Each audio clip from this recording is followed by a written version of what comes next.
Pagi itu, di dalam hanggar bandara yang sunyi dan dingin, sebuah kalimat terdengar seperti lelucon, namun mengandung kesombongan yang tajam. Kalau kamu bisa memperbaiki jet ini, ayo kita menikah. Beberapa orang tertawa kecil, mengira itu hanya ejekan tanpa makna. Tidak ada yang tahu, kalimat itulah yang sebentar lagi akan mengguncang seluruh hanggar dan mengubah nasib seorang pria yang selama ini dianggap tidak ada. Jet pribadi berwarna putih mutiara itu terparkir diam, mesin mati total, lampu indikator gelap. Dan di tengah ketegangan itu, berdiri seorang CEO muda bernama Alessia, wajahnya dingin, matanya menyimpan amarah yang nyaris tak terkendali. Hari itu adalah hari terpenting dalam hidup profesionalnya. Satu pertemuan di luar negeri akan menentukan masa depan perusahaannya, reputasinya, dan semua yang telah ia bangun selama bertahun-tahun tanpa ampun. Langkah sepatu hak Alessia menggema di lantai logam hanggar, memukul udara dengan irama keras dan tegas. Setelan putihnya sempurna. Rambutnya terikat rapi. Tidak ada satu detail pun yang salah. Bagi Alessia, kesalahan bukan pilihan. Kegagalan adalah sesuatu yang tidak pernah ia izinkan mendekat. Seorang teknisi muda berlari menghampirinya dengan napas terengah. Wajahnya pucat, tangannya gemetar. "Bu, mesin jet tidak bisa dihidupkan. Sistem utama mati total." Udara hanggar seakan membeku. Alessia menatap teknisi itu dari ujung mata, dingin seperti pisau. "Tidak bisa," nada suaranya rendah tapi penuh ancaman. "Aku harus berangkat sekarang. Dalam 1 jam, jet ini harus hidup. Kalau tidak, kau tahu akibatnya." Teknisi itu menelan ludah, berusaha menjelaskan sesuatu yang bahkan ia sendiri tidak yakin bisa ia atasi. Di sudut hanggar, jauh dari pusat perhatian, seorang pria berseragam lusuh sedang mengepel lantai dengan gerakan pelan dan rapi. Namanya Raka. Tidak ada yang memperhatikannya. Tidak ada yang peduli siapa dia. Baginya, hanggar hanyalah tempat bekerja, membersihkan jejak orang-orang penting, lalu pulang tanpa suara. Namun pagi itu, telinga Raka menangkap setiap kata. Ancaman, tekanan, ketakutan. Dan satu hal lain yang membuat dadanya bergetar perlahan, suara mesin jet yang terlalu ia kenal dalam mimpi-mimpinya. Raka berhenti mengepel. Ia menatap jet putih itu lama. Ada sesuatu di matanya yang tidak dimiliki oleh orang lain di hanggar itu. Sesuatu yang tidak bisa dijelaskan oleh seragam lusuh atau gagang pel di tangannya. Ia tahu tidak ada yang akan percaya padanya. Ia hanya tukang pel. Tapi dorongan di dadanya semakin kuat, seolah berkata bahwa hari itu bukan hari biasa. Dengan napas panjang, Raka melangkah maju. Tangan masih memegang pel basah. Kepalanya sedikit tertunduk saat ia berdiri tidak jauh dari Alessia. "Maaf, Bu." Suaranya pelan, nyaris tenggelam oleh gema hanggar. "Kalau diizinkan, saya ingin mencoba memperbaiki mesinnya." Alessia menoleh cepat. Tatapannya tajam, penuh penghinaan. "Kamu?" Ia menatap Raka dari atas ke bawah, lalu tertawa kecil tanpa humor. "Jangan mengada-ada, kamu hanya tukang pel. Mana mungkin memperbaiki mesin jet?" Beberapa kru menahan napas. Tidak ada yang berani membela. Tidak ada yang berani menatap langsung. Namun Raka tetap berdiri di tempatnya.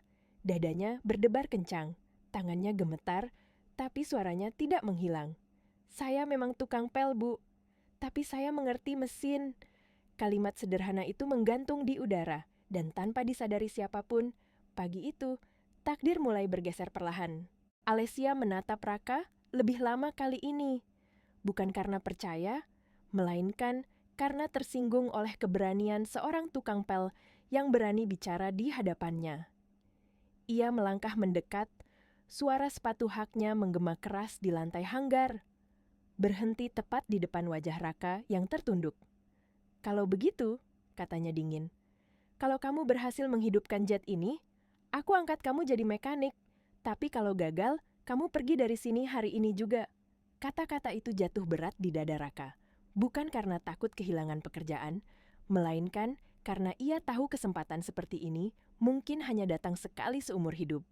Ia tidak membantah, tidak memohon, hanya mengangguk pelan sambil menggenggam gagang pelnya lebih erat. Para kru saling berpandangan. Beberapa menggeleng tak percaya, yang lain menahan napas, seolah menunggu sesuatu yang tidak masuk akal. Raka meletakkan pelnya di samping drum merah dan melangkah menuju Jet dengan langkah perlahan namun mantap. Cahaya matahari jatuh di punggungnya, membuat bayangannya memanjang di lantai logam hanggar. Untuk pertama kalinya, bayangan itu tidak terlihat seperti bayangan seorang tukang pel. Alessia berdiri dengan tangan terlipat, tatapannya dingin dan sinis, yakin pria itu akan segera mempermalukan dirinya sendiri. Namun jauh di dalam hatinya, ada rasa ingin tahu kecil yang tidak ingin ia akui. Ia ingin melihat sejauh mana pria lusuh itu berani melangkah. Raka membuka panel kecil di bagian bawah mesin jet dengan gerakan hati-hati namun penuh keyakinan. Tangannya masuk ke dalam rongga mesin, matanya terpejam sejenak, seolah mendengarkan bisikan halus yang tidak didengar siapapun. Keringat mulai menetes di pelipisnya, sementara seluruh hanggar kembali sunyi, menunggu hasil dari keberanian yang dianggap gila itu. Raka menggerakkan jarinya perlahan di dalam rongga mesin, meraba setiap kabel dan komponen dengan ketelitian yang tidak dimiliki oleh orang yang baru pertama kali menyentuhnya. Wajahnya serius, napasnya teratur, seolah ia sedang berada di ruang belajar kecil, tempat ia biasa menonton video perbaikan mesin hingga larut malam. Di luar, para kru menahan napas, tidak berani bersuara, takut mengganggu sesuatu yang terasa rapuh namun penting. Alessia memperhatikan dari kejauhan dengan rahang mengeras. Ia tidak mengerti apa yang dilakukan Raka, namun ia mulai membenci kenyataan bahwa pria itu terlihat terlalu yakin untuk ukuran seorang tukang pel. Keyakinan itu membuatnya gelisah, seperti melihat sesuatu yang seharusnya tidak ada di tempatnya. Raka mengeluarkan obeng kecil dari sakunya, obeng tua dengan bekas goresan di gagangnya. Ia mengetuk sebuah baut kecil dengan lembut, lalu memutarnya perlahan, nyaris tanpa suara. Sebuah bunyi klik halus terdengar, cukup kecil untuk diabaikan, namun cukup jelas untuk membuat Raka membuka matanya. Ia meraih sebuah kabel yang tersembunyi di balik panel dan menekannya kembali ke posisi semula. Gerakannya pelan, penuh perhitungan, seolah ia sedang menyusun potongan terakhir dari teka-teki panjang yang selama ini hanya ia pahami sendiri. Keringat jatuh ke lantai logam, tapi tangannya tidak berhenti bergerak. Beberapa kru mulai melangkah lebih dekat tanpa sadar. Rasa tidak percaya perlahan berubah menjadi rasa penasaran yang menegangkan. Dan di tengah hanggar yang sunyi itu, sesuatu mulai bergerak, bukan hanya di dalam mesin jet, tapi juga di dalam hati orang-orang yang menyaksikannya. Raka menutup panel itu perlahan lalu berdiri tegak, menghapus keringat dari keningnya dengan punggung tangan. Tidak ada suara mesin, tidak ada tanda keberhasilan, hanya keheningan yang terasa semakin berat di dalam hanggar. Namun tatapan Raka berubah, lebih tenang, seperti seseorang yang baru saja menemukan arah yang benar. Ia memberi isyarat kecil kepada teknisi yang berdiri kaku di dekat kokpit. "Coba hidupkan sistem aliran awal," katanya pelan tanpa nada memerintah. Teknisi menoleh ragu ke arah Alessia, menunggu keputusan dari wanita yang sejak tadi berdiri dengan wajah dingin. Alessia mengangguk kecil, lebih karena rasa penasaran daripada kepercayaan. Tombol ditekan, dan lampu indikator di badan jet mulai berkedip merah 1 kali, 2 kali, 3 kali. Seluruh hanggar kembali menahan napas, seolah udara ikut berhenti bergerak. Raka berdiri diam, matanya tertuju pada indikator itu. Ia tahu ini belum apa-apa, hanya langkah awal yang masih bisa gagal kapan saja. Namun, ketika lampu merah itu perlahan berubah menjadi kuning, beberapa kru membelalakan mata tanpa sadar. Alessia merasakan dadanya menegang. Ia tidak berkata apa-apa, tapi matanya kini tidak lagi setenang sebelumnya. Di pagi yang sama, untuk pertama kalinya, keyakinannya mulai goyah oleh seorang tukang pel yang dianggap tidak berarti. Lampu indikator berwarna kuning itu menyala redup, belum stabil, seolah ragu untuk melangkah lebih jauh. Beberapa kru saling pandang, ada yang mulai berbisik pelan, tidak percaya apa yang baru saja mereka lihat. Raka tetap diam, matanya fokus, telinganya seakan mendengarkan suara halus yang tidak terdengar oleh siapapun. Ia mendekatkan wajahnya ke badan pesawat, menempelkan telinga pada logam dingin itu. Ada getaran kecil, sangat lemah seperti napas yang tertahan. Masih ada yang terputus, gumamnya pelan, lebih kepada dirinya sendiri. Raka membuka panel lain yang letaknya lebih dalam dan sempit.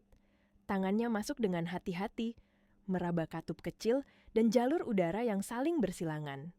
Keringat semakin deras, tapi gerakannya justru semakin tenang, seperti seseorang yang akhirnya berada di tempat yang tepat. Alessia melangkah maju satu langkah tanpa sadar. "Apa yang kamu lakukan?" Tanyanya dengan nada lebih tegang dari sebelumnya. Namun, Raka tidak menoleh, hanya berkata lembut, "Tolong biarkan saya selesaikan ini dulu, Bu." Hanggar terasa semakin panas. Ketegangan menggantung di udara. Sementara, lampu kuning itu terus berkedip, menunggu keputusan terakhir. Dan tanpa disadari siapapun, batas antara keraguan dan harapan mulai menipis. Raka meraba sebuah katup yang terasa lebih dingin dari bagian lain. Jari-jarinya berhenti sejenak, seolah memastikan firasatnya tidak salah. Ada celah kecil yang nyaris tak terlihat, cukup untuk mengganggu aliran dan membuat sistem tidak pernah benar-benar hidup. Ia memutarnya perlahan, hanya seperempat putaran, lalu menarik napas panjang seakan melepaskan beban di dadanya. Ia menutup panel itu dengan tangan yang sedikit gemetar dan berdiri tegak kembali. "Coba hidupkan aliran kedua," katanya pelan kepada teknisi. Teknisi menoleh ke arah Alessia, dan kali ini Alessia mengangguk tanpa ragu, meski napasnya terasa lebih pendek dari biasanya. Tombol ditekan, lampu kuning berkedip cepat, lalu berubah menjadi hijau redup. Tidak ada sorak, tidak ada suara, hanya keheningan yang terasa menusuk telinga. Beberapa kru menutup mulut mereka, takut kehilangan momen yang terasa mustahil ini. Raka tahu ini belum selesai. Mesin belum hidup, baru satu tahap yang kembali normal. Namun, perubahan kecil itu cukup untuk membuat pagi di hanggar terasa berbeda dari sebelumnya. Alessia menatap indikator hijau itu dengan mata membesar. Untuk pertama kalinya, ia tidak lagi melihat Raka sebagai tukang pel. Ia melihat seseorang yang sedang berdiri di ambang sesuatu yang jauh lebih besar. Raka melangkah ke sisi lain jet dan membuka panel terakhir. Panel yang jarang disentuh, kecuali oleh mekanik senior. Tangannya masuk ke ruang sempit itu, meraba satu komponen yang terasa hangat tidak wajar, bekerja terlalu keras seolah menahan kesalahan yang lama tersembunyi. Ia mengetuknya 2 kali, lalu menekan pengunci kecil di bagian bawahnya hingga terdengar bunyi klik yang hampir tak terdengar. Ia menutup panel perlahan dan menatap teknisi dengan tatapan tenang. "Sekarang hidupkan mesin percobaan," katanya pelan. Teknisi menggigit bibirnya, menoleh pada Alessia, dan Alessia mengangguk dengan wajah tegang yang tak lagi bisa ia sembunyikan. Tombol ditekan dan suara halus mulai muncul seperti napas yang baru belajar hidup. Getaran lemah merambat di lantai hanggar, membuat beberapa kru tanpa sadar melangkah maju setengah langkah. Raka berdiri diam, matanya tertuju pada mesin, menunggu apakah napas itu akan bertahan atau kembali padam. Lampu indikator berkedip cepat, kuning lalu hijau yang menyala lebih terang. Suara mesin meningkat perlahan, dari dengung rendah menjadi getaran yang stabil. Dan di tengah suara itu, Alessia merasakan dadanya bergetar oleh sesuatu yang tidak pernah ia rasakan sebelumnya. Deru mesin tiba-tiba melemah, seperti kehilangan tenaga di detik terakhir. Lampu indikator kembali berkedip lambat, cahayanya meredup, membuat beberapa kru menahan napas lebih keras dari sebelumnya. Wajah Alessia menegang, rahangnya mengeras, seolah harapan yang baru tumbuh itu hendak runtuh seketika. Raka tidak panik. Ia mendekat, menempelkan telinganya ke badan pesawat, mendengarkan irama yang tidak seimbang itu dengan mata terpejam. Satu titik kecil terasa berbeda, seperti suara yang tersendat di tengah napas panjang. Tanpa berkata apa-apa, Raka mengangkat tangan dan mengetuk bagian logam itu 1 kali. Ketukan yang sangat pelan, nyaris tak berarti. Namun ketukan itu cukup untuk membuatnya mengangkat kepala dengan keyakinan yang tiba-tiba muncul. "Coba lagi," ucapnya lirih. Teknisi menekan tombol untuk kedua kalinya, dan seluruh hanggar kembali terdiam, menunggu apakah keberanian terakhir itu akan membawa terang atau mengubur semuanya. Alessia berdiri kaku, matanya tak berkedip, menyadari bahwa detik ini akan menentukan segalanya. Tombol ditekan, dan kali ini suara mesin muncul dengan lebih pasti. Tidak lagi ragu-ragu seperti sebelumnya. Deru rendah berubah menjadi getaran kuat yang menyebar ke seluruh hanggar, membuat lantai logam bergetar pelan. Lampu indikator menyala hijau terang, stabil, tanpa berkedip sedikit pun. Beberapa kru terperanjat, ada yang menutup mulut, ada yang menatap Raka seolah melihat sesuatu yang tidak masuk akal. Mesin jet itu hidup sepenuhnya. Suaranya memenuhi ruang seperti pengumuman tanpa kata-kata. Raka berdiri diam, tubuhnya lelah, kemejanya basah oleh keringat. Namun wajahnya tenang seperti baru saja menuntaskan doa panjang. Alessia melangkah mendekat perlahan. Tidak lagi dengan langkah tajam seperti pagi tadi. Ia berhenti tepat di depan Raka, menatapnya lama, mencari alasan untuk menyangkal, namun tidak menemukannya. Lelaki yang ia hina sebagai tukang pel baru saja menghidupkan jet pribadinya. "Bagaimana kamu bisa?" tanya Alessia dengan suara pelan, nyaris tidak terdengar oleh siapapun selain Raka. Raka menunduk sedikit, tidak sombong, tidak mencari pujian.